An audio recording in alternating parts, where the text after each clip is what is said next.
रात के लगभग 1:30 का बज रहे थे। आज शाम से ही मूसलाधार बारिश हो रही थी। कालीपुर गांवी के इकलौते डॉक्टर शिवनाथ वर्मा मरीजों को देखकर आज थोड़ी देर पहले ही घर लौटे थे। अकेले ही रहते थे। थोड़ा बहुत खा पीकर थके हारे आज के लिए बिस्तर पर लेट गए। इतनी रात को कौन आया है? दिन भर मरीज देखने से डॉक्टर शिवनाथ बेहद थक चुके थे। मन ही मन बहुत परेशान हो उठे। जैसे डॉक्टर हूं तो रात में कुछ घंटे सोने का भी अधिकार नहीं। उधर दरवाजे पर थपकी की आवाज लगातार बढ़ती ही जा रही थी। कौन है? रुको, आ रहा हूं।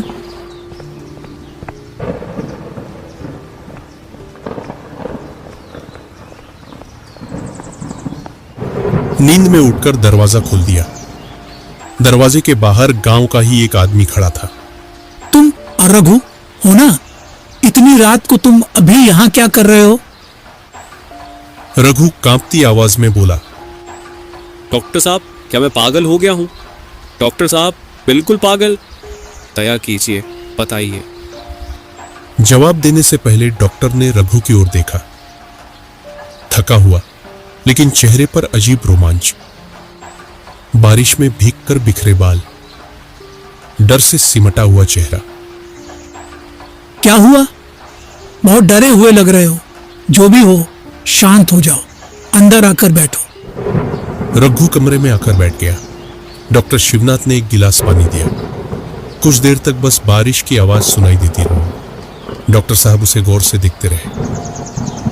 वो बहुत रोमांचित था, इसमें कोई संदेह नहीं। थोड़ा संभल कर वो खुद ही अपनी कहानी सुनाने लगा।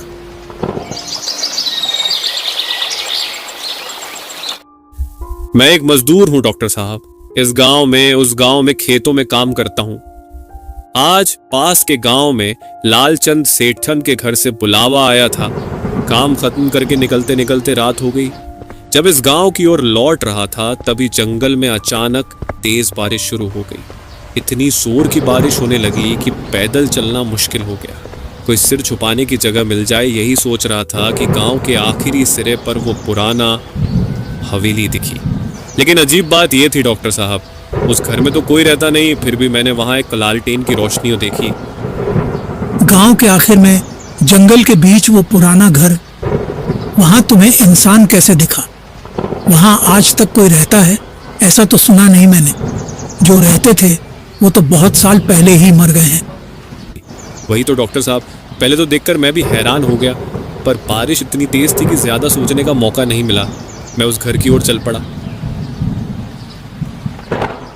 कोई है? वो जी, घर में कोई है? दरवाजा खुलते ही एक आदमी दिखाई दिया। शरीर पर चादर, थका हुआ सा चेहरा, पर उसकी आंखें डरावनी, गहरी, जैसे किसी और दुनिया से। एक हाथ में लाठी और दूसरे हाथ को आगे बढ़ाकर मेरी ओर आया। इतना कहते ही रघु कांप गया। फिर क्या हुआ? उस आदमी के पीछे एक औरत भी आई, लालटेन लेकर। उन्हें दिखाई नहीं देता। आप बताइए, आप क्या चाहते हैं? मैंने कहा, पास के गांव से आ रहा हूं, तेज बारिश में फंसा हूं। अगर कुछ देर छत मिल जाए तो कृपा होगी। बारिश रुकते ही चला जाऊंगा। वो अंधा आदमी दरवाजे के बीच खड़ा रहा। तभी उस औरत ने कहा, इसे आने दो, इससे तो काम चल जाएगा। ये सुनकर थोड़ा अजीब लगा। काम चल जाएगा मतलब? फिर भी कमरे में जाकर बैठ गया। आप बैठिए, मैं आपके लिए कुछ खाना लाती हूँ। मैंने मना किया, कुछ नहीं चाहिए, बस थोड़ी देर रुकने दीजिए। फिर वो दोनों लालटेन मेरे पास रखकर बगल वाले अंधेरे कमरे में चले गए। मैं अकेला बैठा रहा। धीरे धीरे आंख लग गई। फिर अचानक जागा। बगल की दीवार में एक छोटी खिड़की मुंह दिखी, जिसके पार वाले कमरे से रोशनी आ रही थी।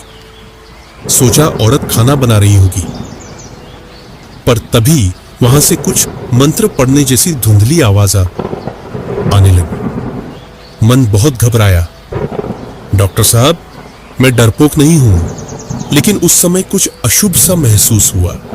खिड़की से झांक कर देखा तो जो दृश्य था, डॉक्टर साहब, हाय राम राम राम, डरावनी हंसी।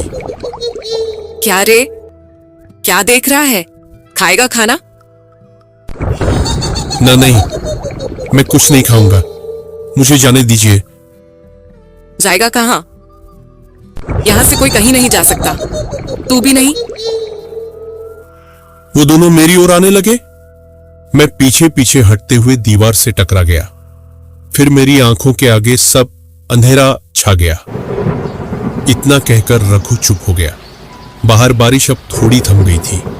घड़ी में रात के 2 बज चुके थे। लालटेन की रोशनी अब मंद हो चली थी। डॉक्टर शिवनाथ ने धीमे स्वर में पूछा, फिर क्या हुआ? कहानी तो बहुत अजीब और डरावनी है। फिर जैसे तैसे वहां से भागा। भागते भागते यहां तक पहुंचा। आपका यकीन न हो तो आप भी मुझे पागल ही समझिए। लेकिन डॉक्टर साहब, अगर मैं पागल हूं तो ये गले के निशान, इसका जवाब क्या देंगे आप? रघु की बात सुनकर डॉक्टर शिवनाथ वर्मा कुछ पलों तक सन्ना मियां खड़े रहे। उनकी नजर अनायास ही रघु के गले पर गई। वहां वाकई उंगलियों के गहरे नीले निशान थे, जैसे कोई सर्द मृत हाथ उसकी गर्दन को सच में दबा गया हो। डॉक्टर की समझ में नहीं आया कि यह सपना था या हकीकत। यहीं रुको, मैं तुम्हारे लिए काढ़ा बना देता हूं। डॉक्टर उठे और रसोई की ओर चले गए। पीछे रघु बैठा रहा, सिर झुकाए, कांपता हुआ। लेकिन तभी दरवाजे पर एक और आहट हुई। ठीक उसी तरह, धीमे मगर लगातार। डॉक्टर ने पलटकर रघु की ओर देखा। क्या अब और कोई आया है? रघु एकदम घबराकर बोला, नहीं डॉक्टर साहब, अब दरवाजा मत खोलिए। वो मुझे ढूंढते हुए आ सकते हैं। कौन ढूंढते हुए? वो दोनों जिनका घर वो नहीं था। अब डॉक्टर को भी कुछ अजीब सा लगने लगा। उन्हें रघु को वहीं छोड़कर दरवाजा खोलने जाना ठीक नहीं लगा। डॉक्टर साहब ने खिड़की के पास जाकर बाहर झांका। कुछ नहीं था, बस अंधेरा, ठंडी हवा और कभी कभी हल्की बिजली की चमक। लेकिन जैसे ही वो पीछे मुड़े, उनका दिल जोर से धड़क उठा। रघु अब कमरे में नहीं था। रघु कहां गया? पूरे घर में ढूंढा, रसोई, कमरे, बरामदा, लेकिन वो सदैव अगायब किस था, जैसे कभी आया ही नहीं हो। डॉक्टर शिवनाथ की नजर तब अचानक मेज पर रखी गीली मिट्टी से सनी एक चप्पल पर गई। वो चप्पल रघु की थी और उस पर मिट्टी वैसी थी जैसी श्मशान के पास कीचड़ भरी जमीन में होती है। अब डॉक्टर का माथा ठनका। वो तुरंत गांव के बूढ़े मुखिया लक्ष्मण ताऊ के घर पहुंचे। ताऊ जी, मुझे कुछ पूछना है रघु के बारे में। लक्ष्मण ताऊ की आंखें अचानक गीली हो गईं। रघु बेटा, वो तो 1 हफ्ता पहले मर गया। क्या? हाँ, उस पुराने घर की ओर गया था बारिश में। अगले दिन उसकी सतलाश मिली जंगल में। गले पर गहरे निशान थे। डॉक्टर शिवनाथ की आंखें खुली की खुली रह गईं।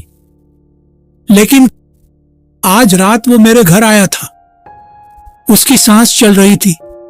मरने से पहले भी वो यही कह रहा था, डॉक्टर साहब को दिखाओ, वो लोग मुझे मारने आ रहे हैं। और तभी डॉक्टर के मोबाइल पर एक मैसेज आया। मोबाइल की स्क्रीन पर लिखा था, अब मेरी बारी नहीं है डॉक्टर साहब, वो अब आपके लिए आ रहे हैं। फोन खुद ब खुद बंद हो गया। एक डरावनी हवा की आवाज। लालाटेन की लौ बुझ जाती है। क्या डॉक्टर शिवनाथ इस रहस्य को सुलझा पाएंगे या वो भी उस पुराने हवेली की पटकथा बन जाएंगे?